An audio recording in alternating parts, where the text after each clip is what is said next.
Hasta ahora saludamos a Rafael Ollarte, constitucionalista. Buenos días y bienvenido.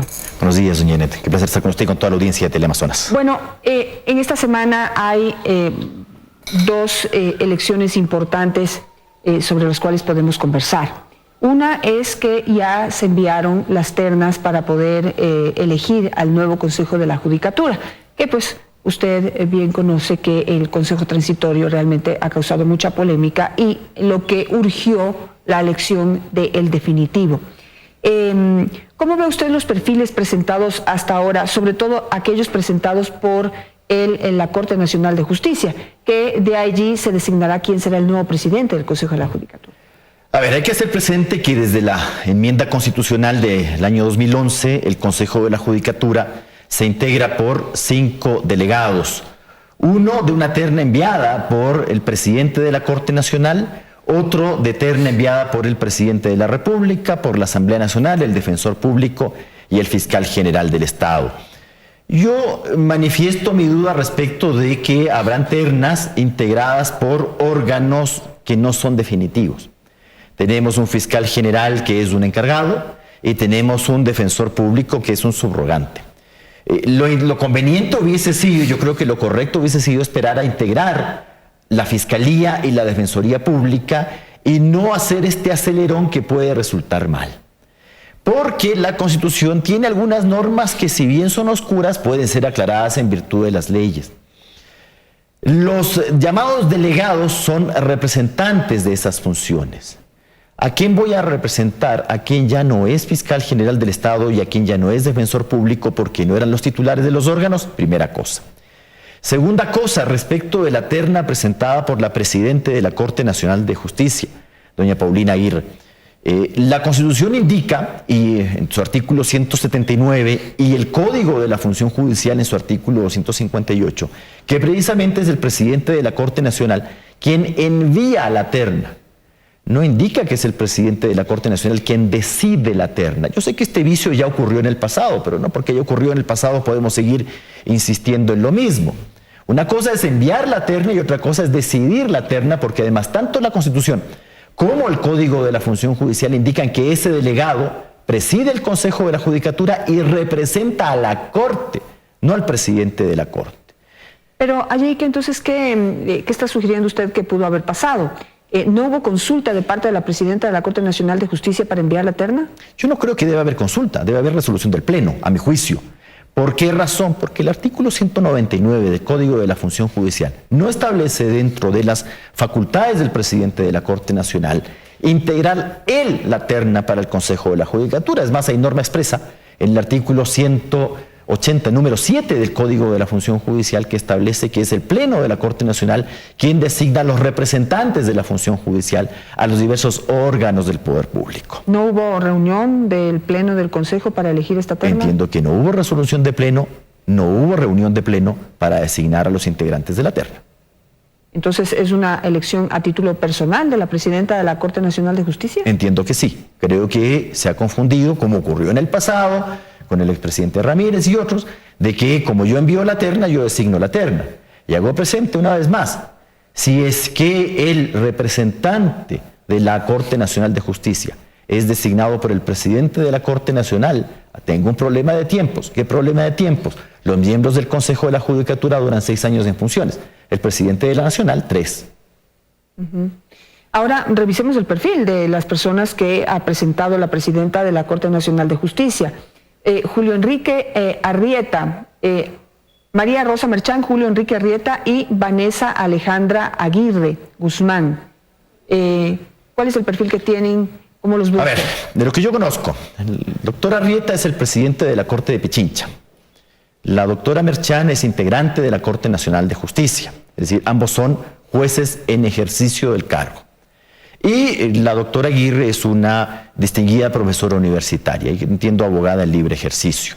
Bueno, esas son las personas que ha mandado la presidenta de la Corte Nacional de Justicia. ¿Ya? Hay que considerar cuáles son las facultades que tiene el Consejo de la Judicatura, que es el órgano de gobierno, administración, disciplina y sanción de la función judicial. Ellos designan a todos los jueces de la función judicial, incluyendo a los miembros de la Corte Nacional de Justicia. y a los jueces de primer nivel, de tribunales distritales y de cortes provinciales. Ellos también disciplinan a los jueces, incluyendo a la Corte Nacional, que es una variación muy interesante respecto de la anterior Constitución. Deben evaluar a los jueces, además de dirigir todo el sistema presupuestario. Cierto es que el texto original de la Constitución 2008 era, en este sentido, más claro que el actual, porque establecía que eran 9 miembros, 6 de los cuales debían ser abogados y 3 de las materias afines. Entonces no tengo en la terna de la función judicial de la Corte Nacional de Justicia, tengo solo abogados. No tengo ninguna persona que reúna el perfil de ramas afines, administración, economía, gestión, que era lo que dictaba el texto original de la Constitución 2008. Entiendo, naturalmente, la Constitución 2008 con la reforma 2011 quedó harto oscura en esta materia respecto de los integrantes afines no abogados del Consejo de la Judicatura. Ahí habría un problema, porque siempre necesitas a alguien que sepa economía, alguien que tenga relación con temas de administración, y eso no lo está integrando la propia Presidenta de la Corte Nacional de Justicia. Ahora, en esto digamos, había mucha y particular atención sobre esta terna que se iba a enviar por digamos, la postura que tiene de que deberá ocupar la presidencia del Consejo de la Judicatura.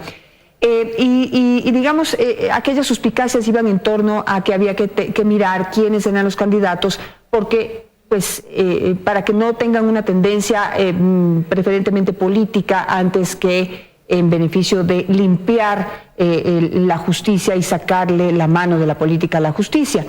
Y en este sentido, no sé usted qué recuerda, pero por ejemplo, la señora María Rosa Merchán, que es hoy jueza de la Sala de lo Civil de la Corte Nacional de Justicia, ¿ella es de la nueva tanda o es de la vieja tanda de la Corte Nacional de Justicia? Y hago la diferenciación porque en la nueva tanda se determinó que muchos de ellos entraron por la ventana. Bueno, hay una cuestión que es indiscutible.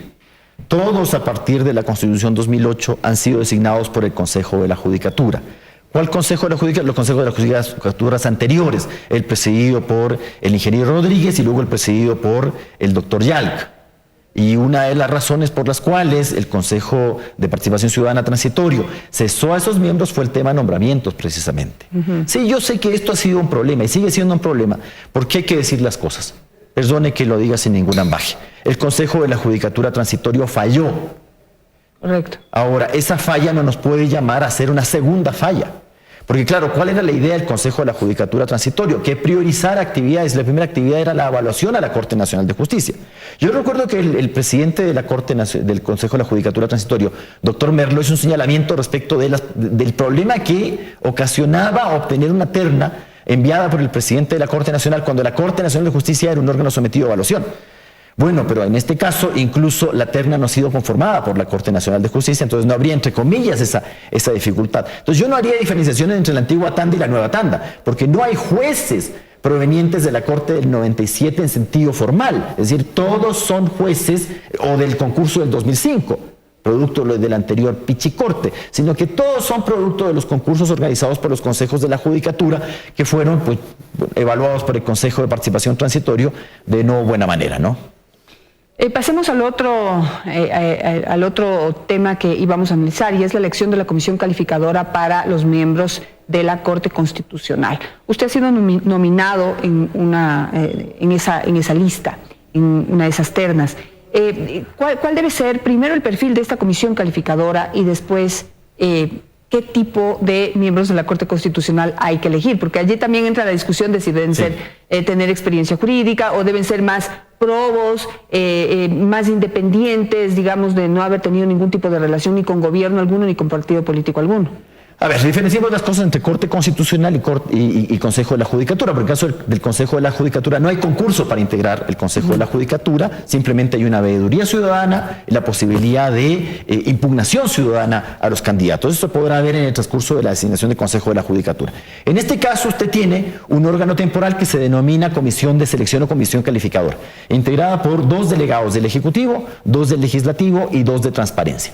Lo que ha ocurrido ayer es que, según el mandato de integración de la Corte Nacional, función de transparencia, ejecutiva y legislativa, han enviado un listado de personas que podrían estar en la comisión. Es decir, no necesariamente son los comisionados, porque, por ejemplo, Transparencia ha enviado 3 nombres, Asamblea Nacional y Presidencia de la República 4. Hay que sacar 2, 2 y 2, ¿ya? Titulares y suplentes. ¿Qué tiene que hacer esta comisión? Esta comisión tiene que revisar los méritos de candidato de la Corte Constitucional y también realizar una suerte de oposición a través de la presentación pública de los candidatos, porque lo que usted necesita para Corte Nacional como para cualquier tribunal son jueces, uno, competentes, es decir, que sepa lo que va a hacer. Y no alguien que va a ponerse a adivinar este rato cuáles son las funciones de la Corte, cuáles son sus atribuciones y qué es lo que tiene que hacer en caso concreto. Para eso es muy útil la comparecencia oral en la cual usted examina y le pone un caso, tiene 30 minutos para revisarlo, 20 para exponerlo y luego vienen las preguntas. Por eso era interesante la integración de la comisión calificadora, que siempre tuvo descuido. Las anteriores comisiones calificadoras, integradas por cualquier gente, que no sabían preguntar, y peor aún lo que te estaban contestando los candidatos, te podía costar cualquier disparate y la gente asentía. Entonces eso entiendo yo que con una comisión de selección bien conformada no va a ocurrir, porque la audacia en el Ecuador, eso es el pan del día, ¿no? ¿Se ha determinado los requisitos que también tienen que cumplir los miembros de la comisión calificadora? Los miembros de la comisión calificadora tienen que tener los mismos requisitos que miembro de Corte Constitucional. Claro, porque si tú vas a calificar a un miembro de Corte Constitucional, bueno, pues tienes que tener esos conocimientos, tienes que tener la experticia, tienes que saber lo que vas a evaluar, tienes que saber lo que vas a preguntar, entonces tienes que saber lo que te están contestando. Ahora también viene todo el tema de la impugnación ciudadana a los candidatos y para eso también la comisión debe funcionar.